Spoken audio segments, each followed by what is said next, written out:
కనుక ధైర్యం కలిగి జీవించాలని ప్రభు సెలవిస్తున్నాడు. Praise God. హల్లెలూయా. మాతో మాట్లాడి మీరు మహిమ పొందమని యేసు నామమున బట్టి అడిగి వేడుకుంటున్నాం తండ్రి.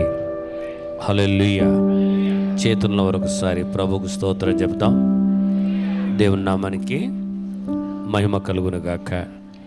మనమందరం కూడా ఉపవాస దినాలలో ఉన్నాం. Praise God. హల్లెలూయా. 40 దినాలు ఉపవాసాలు. ఎవరున్నారో తెలియదు, ఎవరు లేరో తెలియదు. బలవంతంగా ఎవరు ఉపవాసాలు ఉండొద్దు.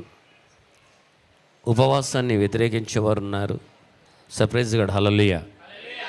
కనుక ఈ 40 దినాలు చాలా ప్రాముఖ్యమైనవి. మోషే 40 దినాలు ఉపవాసం ఉన్నాడు. యేసు ప్రభు 40 దినాలు ఉపవాసం, ఏలియా, ఎలీషా.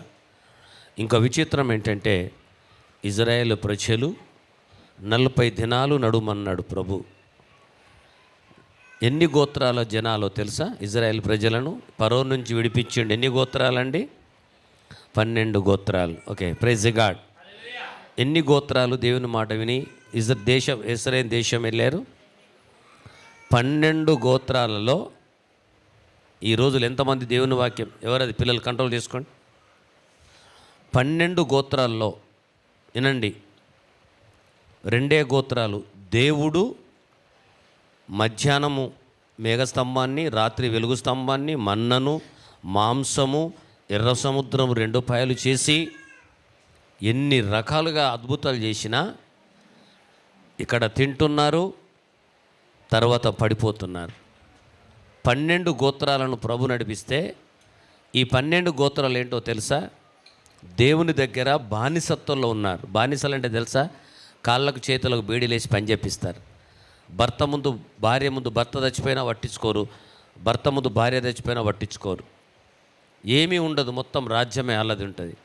కనుక కొన్ని 1000 సంవత్సరాలు దేవుని దగ్గర మొరపెట్టారు, ప్రభువా మమ్మల్ని కాపాడే దేవుడు లేడంటే అప్పుడు తండ్రి అయిన దేవుడు యేసుక్రీస్తు వారు మనసు కరిగి మోషేతో మాట్లాడి ఫరోతో మాట్లాడి వారు నడిపించాడు. ఈరోజు మనలను కూడా సాతాను బంధకం నుండి, ఆదమ వల్లేసిన పాపం నుండి మనల్ని విడిపించి నడిపిస్తున్నాడు. నడుస్తున్నారా? మరి అది మన చేతులుంది. ఆ ఇజ్రాయెల్ ప్రజలను తింటున్నారు, మర్చిపోతున్నారు దేవుణ్ణి, మళ్ళీ పాపం చేస్తున్నారు. తిరిగి 12 గోత్రాలను నడిపిస్తే 2 గోత్రాలు మాత్రం ఆ దేశం చేరినాయి.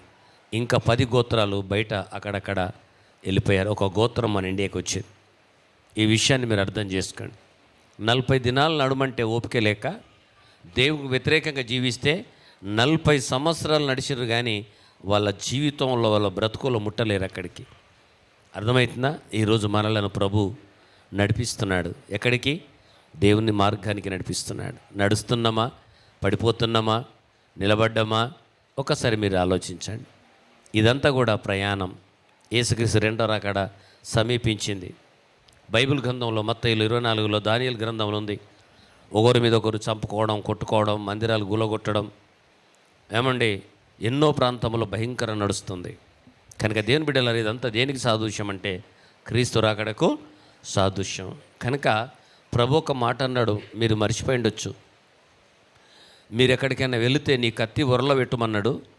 మళ్ళీ ఇంకో అధ్యాయానికి వెళ్తే నువ్వు కత్తిని తీసుకోమన్నాడు.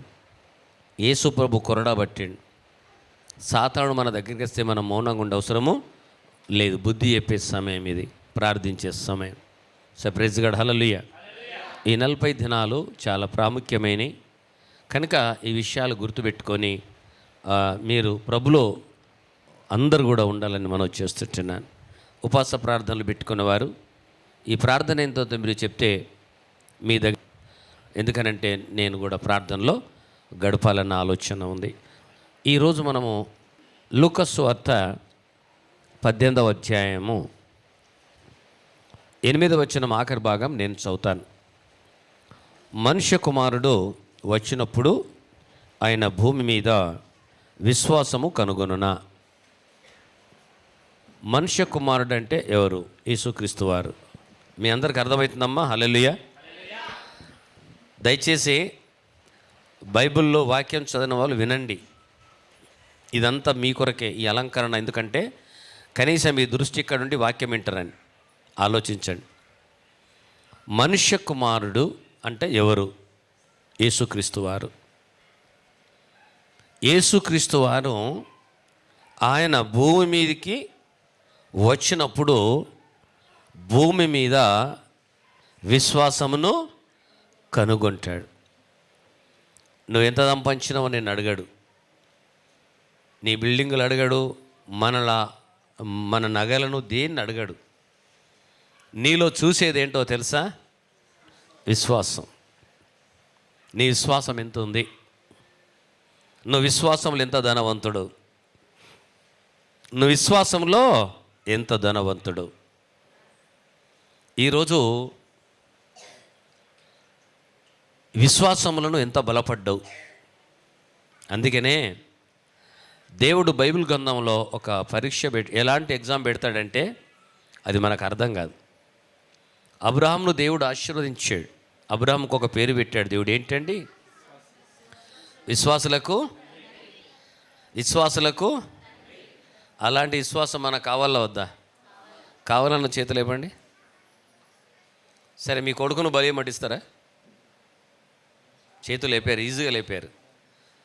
రేపు మీ కొడుకును బలియమంటే ఈ చర్చి కాకపోతే ఇంకో చర్చి కోతాం. కానీ ఏమండి, నువ్వు ఏ చర్చి మారినా బైబిల్ మాత్రం ఒకటే, దేవుడు ఒక్కడే. దేవుడు అబ్రాహామును ఏమడిగాడు? బలియమన్నాడు. బలి తీసుకున్నాడా? ఎగ్జామ్ పరీక్ష పెట్టాడు. పరీక్షలో నెగ్గితేనే ఇంకో క్లాస్కి వెళ్తావు కదా. అబ్రాహాము ఆ ఎగ్జామ్లో నెగ్గాడు కనుక ఆయనకు విశ్వాసులకు తండ్రి అని పేరు పెట్టాడు. తాను వాగ్దానం చేసిన దేశాన్ని ఆయనకి ఇచ్చాడు. ఈరోజు నీలో ఎంత విశ్వాసం ఉన్నది? నువ్వు ఎంత విశ్వాసంలో ప్రభు నమ్మినావు? నువ్వు ఎంత విశ్వాసంలో ఎదుగుతున్నావు? నిన్ను ప్రభు గమనిస్తాడు. హల్లెలూయా, హల్లెలూయా. అందుకనే అబ్రహాంకు దేవుడు వృద్ధాప్యంలో కుమారుని ఇచ్చాడు. అబ్రహాము శారా చాలా సంతోషంగా ఉన్నారు, హ్యాపీగా ఉన్నారు. ఆ దేవుడే అబ్రహామును పిలిచాడు. అబ్రహామా అన్నాడు, అయ్యా నీ కుమారుని ఇచ్చాను కదా. ఎస్, నీ కుమారుడు నాకు దహన బలి ఇవ్వమన్నాడు. ఏమన్నాడు? బలి వేరు, దహన బలి వేరు. అప్పుడు అబ్రహాం, మరి ఎందుకు ఇచ్చావు ప్రభువా, ఎందుకు అడుగుతున్నావు అన్నాడా? మనమైతే 100 ప్రశ్నలు వేస్తాం. అసుంటుడు ఎందుకు ఇచ్చాడో, ఎందుకు ఇవ్వమంటున్నాడో, దేవుడైతే ఎందుకు అడుగుతాడు అని 100 కాదు 1,00,000 ప్రశ్నలు అడుగుతాం. కానీ అబ్రహాం అన్నాడు, శారా అన్నది, యెహోవా ఇరే. దేవుడంతా వారెంత విశ్వాసంలో ఎదిగారంటే వాళ్ళ విశ్వాసం చూసి దేవుడే వాళ్ళకు ఒక బిరుదిచ్చిండు. మీరు విశ్వాసులకు తండ్రులు. మన తండ్రి ఎవరు? దేవుడు తండ్రి అయ్యుండి అబ్రహామును తండ్రిగా పోలుస్తున్నాడే. ఈరోజు మన విశ్వాసం ఎంత ఉంది? విశ్వాసం ఎక్కడ ఉంటుందో ఆరోగ్యం ఉంటుంది. విశ్వాసం ఎక్కడ ఉంటుందో ఆశీర్వాదం ఉంటుంది. విశ్వాసం ఎక్కడ ఉంటుందో దేవుని ప్రజెన్స్, ఆశీర్వాదం ఉంటుంది అక్కడ. ఇది రాసి పెట్టుకోండి. కనీసం ఈ 40 రోజుల్లోనో ఉపవాస దినాలంటే అర్థం ఏంటంటే దేవుని సమీపించడం. ఈ 40 దినాల్లో మనలో ఏమన్నా దేవునికి ఆశ్చర్యం ఉంటే మార్చుకోవాలి. అయితే అబ్రహాం తన కుమారుని తీసుకొని వెళ్ళాడు. ఎక్కడ దాకా చూస్తాడు దేవుడు అంటే, నేను లాస్ట్ వరకు పరీక్షలు ఇస్తాడు. నువ్వు బలంగా ఉంటావా, ఉండవా? ఎగ్జామ్ రాసిన దాకా చూస్తాడు. ఎగ్జామ్ రాసినప్పుడే విశ్వాసం ఉండాలా, ఎగ్జామ్ రాసినాక కూడా విశ్వాసం ఉండాలా. అప్పుడు దేవుడు మన జీవితంలో అద్భుతాలు చేస్తాడు.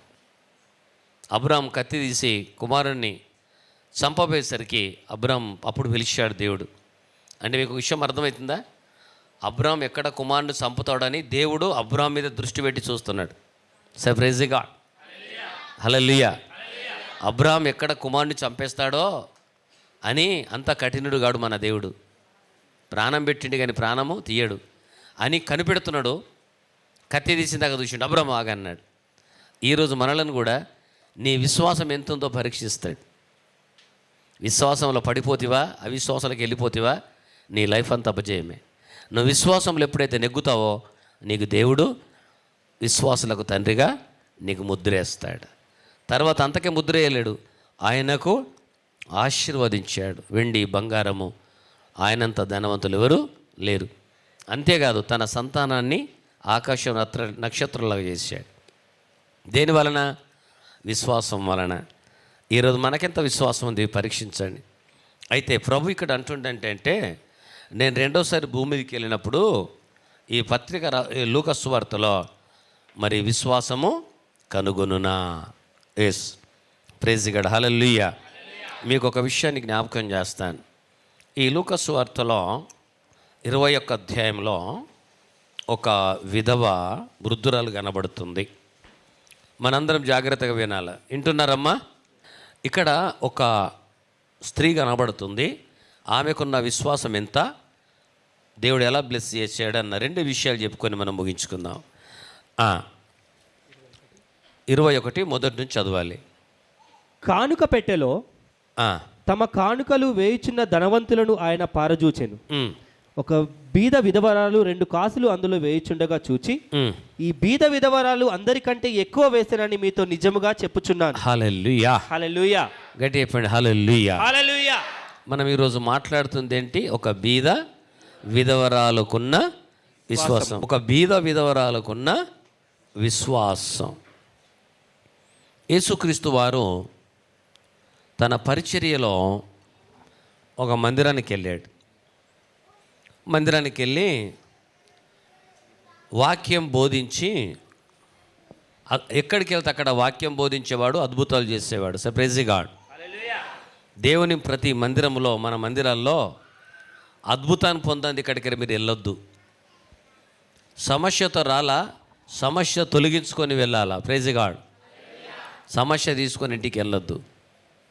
మీ నొప్పిని తీసుకొని వెళ్ళొద్దు. మీ బాధను తీసుకొని వెళ్ళొద్దు. మరి ఎవరికి ఇవ్వాలా? యేసయ్యకి వదిలేసి వెళ్ళాలా. Praise God. అర్థమవుతుందా మీకు? అదే సమస్య తీసుకొని మీరు వెళితే అదే స్థితిలో ఉంటారు. ఈ పేద విధవరాలు యేసు ప్రభు మందిరానికి వెళ్ళాడు.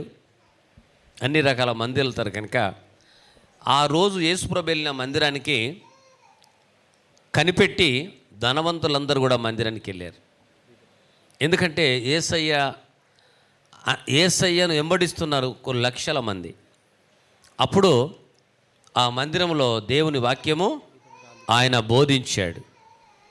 బోధించిన తర్వాత ఈ కానుకలు అన్నది ఇప్పుడు లేవు. చాలామంది అనుకుంటారు పాత నిబంధనల నుంచి కూడా ఉంది, పాత నిబంధనలు కూడా ఉంది. కనుక ఈ 2 విషయాలు మీరు గమనించాలి. విశ్వాసములో ఎదిగిన వారెవరు, పడిపోయిన వారెవరు? విశ్వాసములో పడిపోయిన వారెవరు, ఎదిగిన వారెవరు? చూడండి, ఒకే గర్భంలో జనించిన కయీను హేబెలు వారిద్దరికి సమానంగా దేవుడు సృష్టించాడు. వారిద్దరిని సమానంగా ప్రేమిస్తున్నాడు. జాగ్రత్తనండి, ఈరోజు మనందరినీ కూడా సమానంగానే ప్రేమిస్తున్నాడు. సహోదరుడికి, పెద్దవాడికి ల్యాండ్ ఇచ్చాడు, చిన్నవాడికి గొర్రెలు ఇచ్చాడు. చిన్నవాడి మంద ఎదుగుతున్నది, పెద్దవాడి పంట లాస్ అవుతున్నాడు. ఒకసారి మనం పరిశీలించుకోవాలి. మన జీవితం రోజు రోజుకు తగ్గుతున్నదంటే కారణం ఏంటి? నేను ఎక్కడైనా పొరపాటు చేస్తున్నాను? ప్రభు ఏమన్నాడు? ద్వితీయోపదేశ ఖండంలో చదివే అవసరం లేదు. నీ ఇంటిలో, నీ పొలములో, నీ పంటలో, నీ గర్భఫలము, నీ భూఫలము అన్నిట్లో నేను ఆశీర్వదిస్తున్నాడు. కానీ ప్రభు ఎందుకు మా జీవితము రోజు రోజు కృంగిపోతుంది? What is the reason? ఆయన ఒకసారి మనము ఆత్మవిమర్శ చేసుకుంటూ ప్రభుని అడగాల. Praise God, hallelujah. ప్రభు ఆన్సర్ చెప్తాడు. ప్రభు ఆన్సర్ చెప్తాడు. లేదా మన పరిస్థితి కృంగుతూనే ఉంటుంది. మళ్ళీ నీకు ఒక వ్యాధి వచ్చింది, అడగండి ప్రభు ఎందుకు వచ్చిందని అడగండి, దేవుడు దానికి ఆన్సర్ చెప్తాడు. ప్రతిదానికి బైబిల్లో పరిష్కారం ఉంది.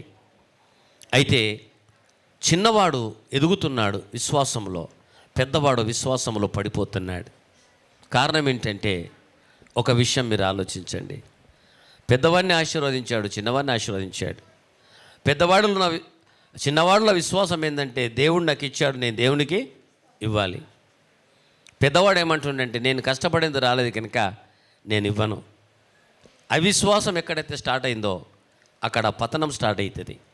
అవిశ్వాసం ఎక్కడైనా ఉంటుందో నీ జీవితం రోజు రోజుకు కృంగిపోతుంది, అపలపలైపోతాం, పైకి రాం.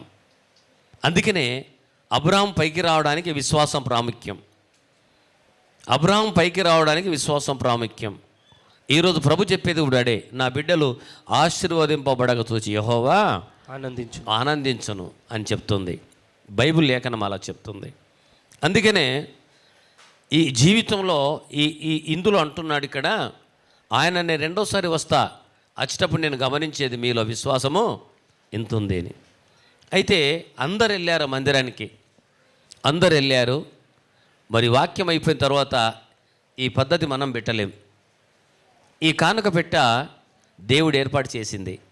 ఇది ప్రభు, ఆయన మలాకి గ్రంథంలో అంటాడు, నా మందిరములో ఆహారం ఉన్నట్టు నీ 10వ భాగం తీసుకొచ్చి నా మందిరము నిధిలో, ఇది దేవుని యొక్క నిధి, ఈ దేవుని నిధిలో మీ దశభాగం మీ కానుకలు వేస్తున్నారు.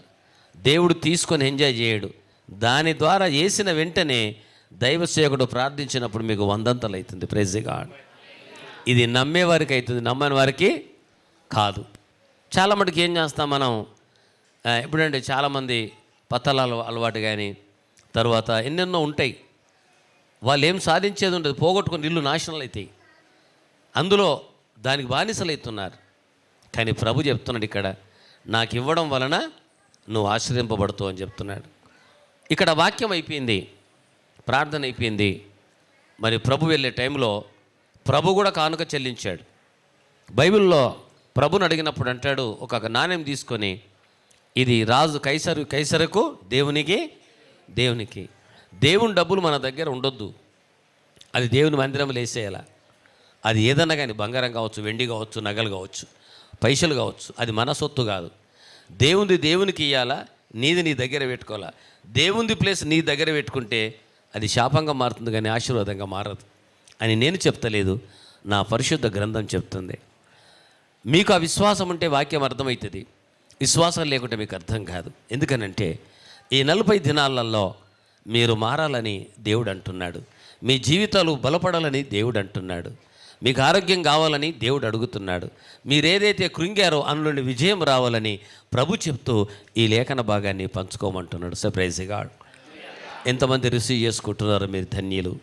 రిసీవ్ చేసుకోకుండా అవిశ్వాసాలకు వెళ్ళిపోతే మీ లైఫ్ ఎప్పటికీ అంతే ఉంటుంది. అయితే అక్కడ జరిగిన సంఘటన మనం చూస్తే ఆశ్చర్యం కలుగుతుంది. ఏంటంటే ధనవంతులందరూ కూడా ఆయన పోయిన మందిరానికే వెళ్ళారు. ప్రైజ్ గాడ్, హల్లెలూయా. ఆ మందిరానికి వెళ్ళి కానుకలు ఇస్తున్నారు. ఇప్పుడు కాదు కదా, కానుకలు ఇస్తున్నారు. చాలా డబ్బు తీసుకొని వచ్చారు. ధనవంతులు కదా, వాళ్ళ పేరే ధనవంతులు. డబ్బులు వేస్తూనే ఉన్నారు. విచిత్రం ఏంటంటే నువ్వు డబ్బులు వేస్తున్నావు బాగుంది, వేస్తున్నారు యేసయ్యను చూస్తున్నారు, యేసయ్యను చూస్తున్నారు. బైబిల్ గ్రంథంలో ఒక మాట ఉంది, నీ కుడి చేతి చేసింది ఎడమ చేతికో. చాలామంది మీ ఇళ్ళలోకి వస్తే ప్రార్థనలు పెట్టుకుంటే కవర్లు పెట్టుకోరు, 20 సంవత్సరాలే ప్రార్థనలు పెట్టుకొని. కవర్లో పెట్టి వేయాలి. నువ్వు ఎంత వేసినావో అది సేవకుడికి తెలుస్తుంది, దేవుడికి తెలియాలి. ఎప్పుడే మీ ఇంట్లో ప్రార్థన కూటాలు పెట్టుకున్నప్పుడు మీ దశభాగాలు ఏమేసినా కవర్లో పెట్టి మీ నేమ్ రాసి వేయాలి. ఇతరులు చూసినట్టు మనము వేయకూడదు. ఈ విషయాన్ని గుర్తుపెట్టుకోండి. అయితే అందరూ వేస్తున్నారు. అయితే ఆ మందిరానికి యేసయ్య పోయిన మందిరానికి ఒక విధవరాలు ముసలమ్మ పోవాలనుకున్నది. Praise God. ఆమెకు ఆశ కలిగింది, ఈరోజు యేసయ్య పోయే మందిరానికి నేను పోవాలా. హల్లెలూయా. ఆ రోజుల్లో యేసయ్య ఒక మందిరానికి వెళ్ళాడు, కానీ ఇప్పుడు అన్ని మందిరాల్లో ఒకేసారి యేసయ్య ఉన్నాడు. ప్రైజ్ గాడ్, హల్లెలూయా. మరి ఎంతమందికి యేసయ్య మందిరానికి రావాలనుకుంటున్నారు? మనందరం యేసయ్య మందిరానికి వచ్చినాం. ఎవరి దగ్గరికి వచ్చినాం? యేసయ్య దగ్గరికి వచ్చినాం. పురుషోత్తం పాస్టర్ దగ్గరికి కాదు, పాస్టమ్మ దగ్గరికి కాదు, యేసయ్య దగ్గరికి వచ్చాం. ఎవరి మాటలు వినాలా? మరి ఇప్పుడు మీరు యేసయ్య మాటలు వినాలి. ఈ విశ్వాసం మీకుంటే బలపడతారు. అయితే ఆ పెద్ద మనిషి వృద్ధురాలు, విధవ, పిల్లల సంగతి బైబిల్లో లేదు. నేను యేసయ్య పోయిన మందిరానికి పోవాలనుకుంటున్నది, నేను యేసయ్యను చూడాలా, యేసయ్య మాటలు వినాలా. కానీ నేను వట్టి చేతులు వెళ్ళకూడదు. Praise God. వట్టి చేతులతో వెళ్ళకూడదు. వట్టి చేతులతో వెళ్ళకూడదు. ఏ క్రైస్తవుడు కూడా, మనం కూడా వట్టి చేతులతో మందిరానికి రాకూడదు. ఖాళీ హృదయంతో రావద్దు. ఖాళీ హృదయంతో అనగా నువ్వు ఖాళీ చేతితో రావద్దు. నీ సమస్యలతో వచ్చి సమస్యలు వదిలేసుకొని వెళ్ళాలి. Praise God. హల్లెలూయా. కనుక ప్రతి సమస్యకు పరిష్కారం ప్రభువే.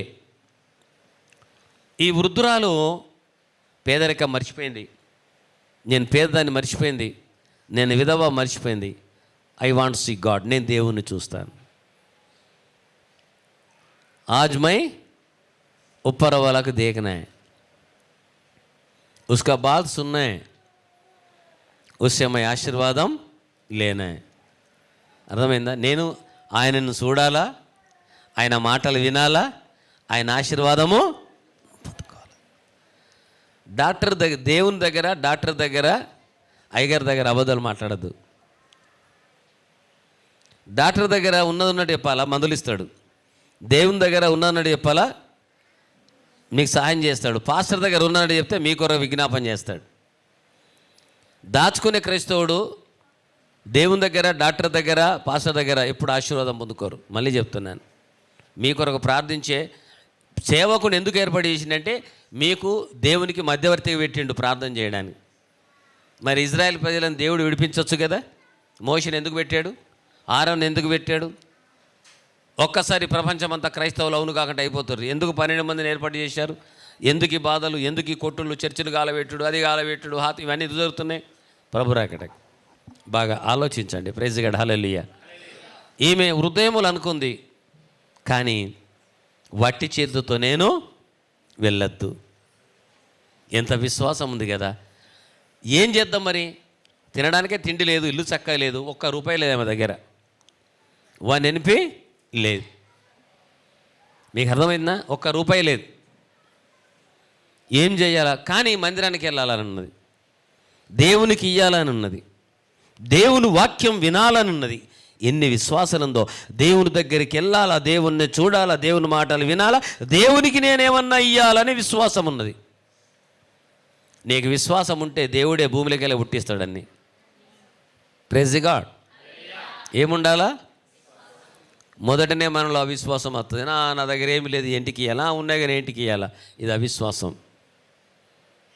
బీద విధవరాలు 3.5 సంవత్సరాలు వర్షం పడకపోతే ఒక రొట్టె అప్పం తిని తాను తన కొడుకు చనిపోవాలనుకున్నారు కదా. ఏమనుకున్నారు చెప్పండి? ఏమనుకున్నారు? మరి ఎలా తన కొడుకు బ్రతికాడు, ఆమె బతికింది, ఆ గ్రామస్తులు బతికారు? చెప్పండి మీరు ఒకసారి.